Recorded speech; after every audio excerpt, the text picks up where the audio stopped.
దేవుని మాట యెషయా 43వ అధ్యాయము 25వ వచనం.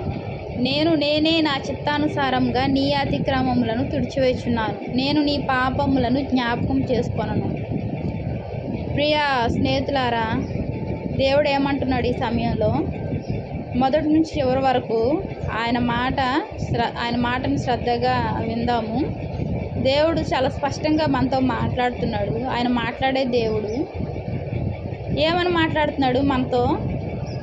నేనే నా చిత్తానుసారంగా, ఆయనే మన అతిక్రమం తుడిచివేశాను అంటున్నాడు. మీ పాపములను జ్ఞాపకం చేసుకున్నాను అంటున్నాడు. దేవుడు మనల్ని ప్రేమించాడు, మనల్ని ఆయన బిడ్డలుగా స్వీకరించాడు. ఎన్నోసార్లు మన యొక్క పాపం చేత ఆయన విసిగించాము, మన దోషం చేత ఆయనను ఆయాస పెట్టాము. మనము విసిగించినప్పటికీ, ఆయాస పెట్టినప్పటికీ దేవుని మనం వేడుకున్నాము. తండ్రి, మేము ఈ రీతిగా నిన్ను ఆయాస పెట్టాము, ఈ రీతిగా మా పాపాల చేత నిన్ను విసిగించాము, క్షమించు తండ్రి అని మనం అడిగాము. దేవుడు ఏమంటున్నాడు? మన అతిక్రమం తుడిచివేశాడంట, మన పాపములను జ్ఞాపకం చేసుకున్నాను అంటున్నాడు. దేవునికి ఎంతో రుణస్థులమై ఉన్నాము. ఆ రుణము తీర్చలేంది. మనుషుల యొక్క రుణం అయితే తీరుస్తాం, కానీ దేవుని రుణము తీర్చలేము. ఎందుకంటే ఆయన గొప్ప దేవుడు, సృష్టికర్త.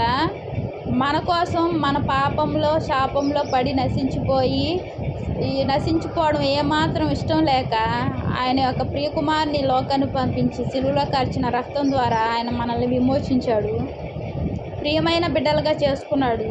నాటి నుంచి నేటి వరకు ఆయన కృప మనపై ఉంచి ఈ రీతిగా నడిపిస్తూ, ఈ రీతిగా పోషిస్తున్నాడు.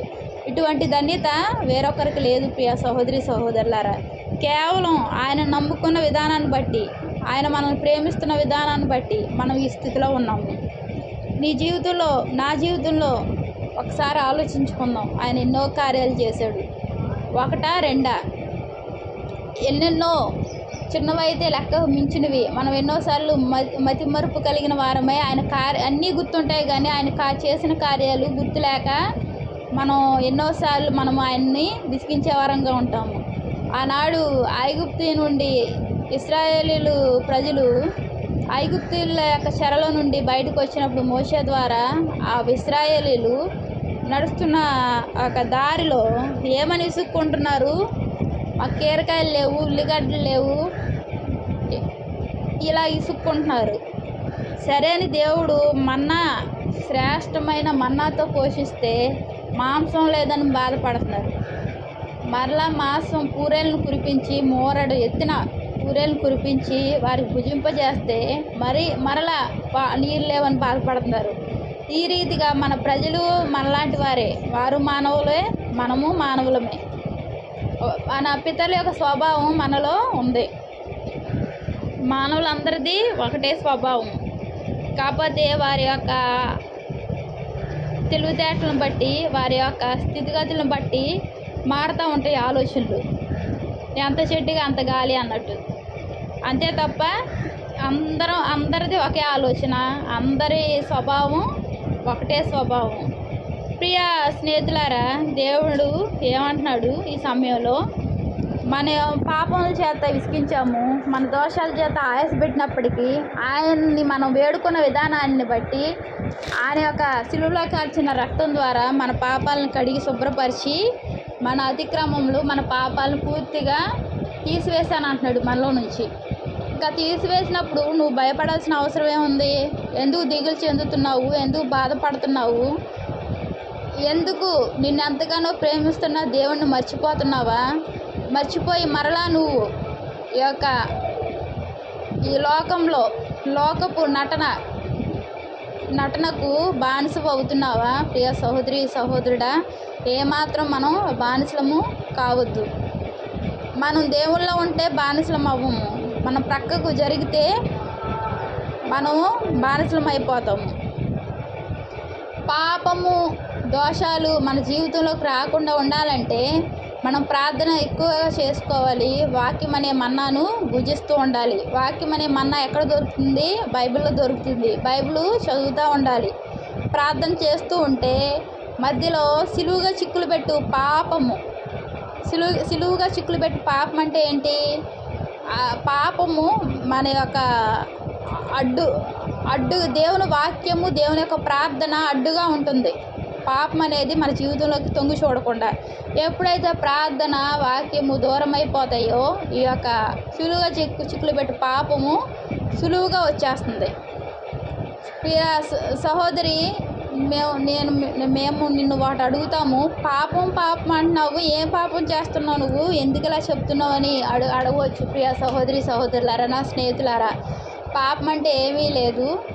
వార్తలు పెట్టుకొని చూడు, అలాగే నీకు నచ్చిన గేమ్ చూడు, నేను చూడొద్దంటలేదు. సీరియల్ పెట్టుకొని చూస్తాము, ఇది కూడా పాపమే. ప్రియ సహోదరుడా, స్నేహితులారా, ఓ సీరియల్ అయిపోద్ది పూర్తిగా, మరలా ఇంకొకటి దాన్ని కూడా పూర్తిగా చూడాలని ఒక్కరోజు చూస్తే మిగతా స్టోరీ మొత్తం పూర్తయ్యే వరకు చూడాలనిపిస్తుంది. ఇదే పాపం. ప్రియ సహోదరుడా, నేను కూడా ఒకప్పుడు ఈ యొక్క సమయంలో గడిపిన దాన్ని కాబట్టి చెప్తున్నాను. ఇది సులువుగా చిక్కులు పెట్టు పాపం. దీన్ని మనం దూరం చేసుకోవాలి. అదే రీతిగా చిన్న చిన్న అబద్ధాలు ఎందుకు ఆడాల్సి వస్తుంది? ఎవరో ఏదో అడుగుతారు, మన దగ్గర ఉన్నా లేవని చెప్పడానికి వచ్చినా బాధ. అది ఉన్నాయి మాకే సరిపోతాయి, మీకు ఇవ్వడానికి లేవంటే సరిపోద్ది. మనం వెంటనే ఏమంటాం? మానవ స్వభావం, అస్సలు లేవు మా దగ్గర అంటాం. ఇదే పాపం అంటే. ఇతరులను నిందించడం, ఇతరులను విమర్శించడం, ఇతరులని హేళన చేయడం, వెలుచూపు చూడడం కూడా పాపమే.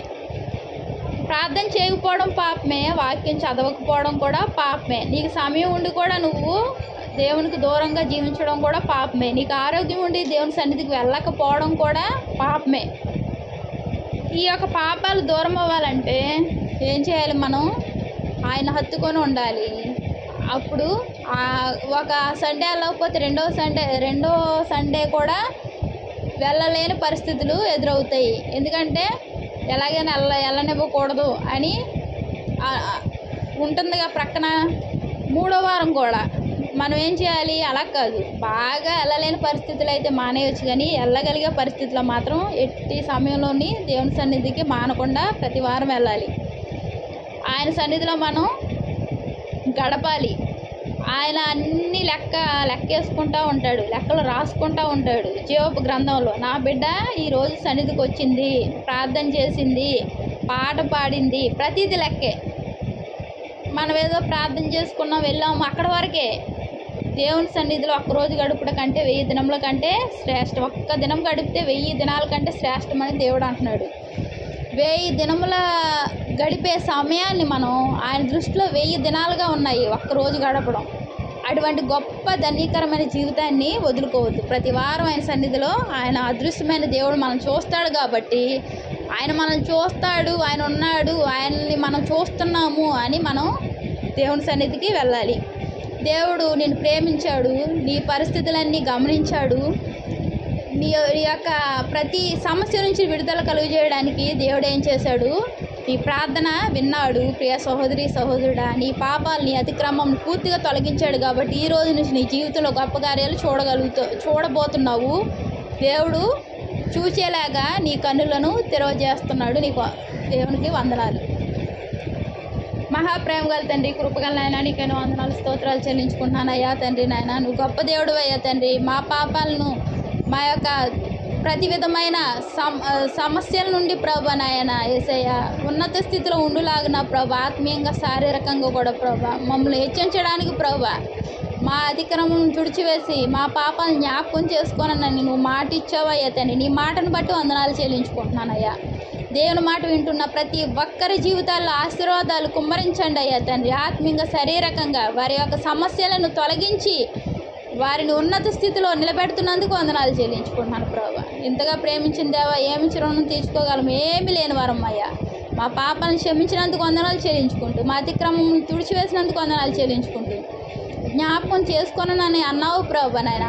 తిరిగి జ్ఞాపకం చేసుకొనిలాగిన ప్రభా నాయన మేము ప్రభా నాయన నీ నుండి దూరం అవ్వకుండా నీలో ఉండి ప్రభా నాయన హెచ్చించుకునే పరిస్థితిలో ప్రభా నాయన మా పరిస్థితులను ప్రభా ఉన్నత స్థితిలో తండ్రి ఉండులాగిన ప్రభా నాయన ఈ యొక్క సమస్యలకు దూరం అగ్గులాగిన ప్రభా మమ్మల్ని ఆశీర్వదించమని నీకెన్నో వందనాలు చెల్లించుకుంటూ యేసు నామం నా అతి వినయంగా ప్రతినాడు వేడుకుంటున్నాను తండ్రి. ఆమేన్, ఆమేన్.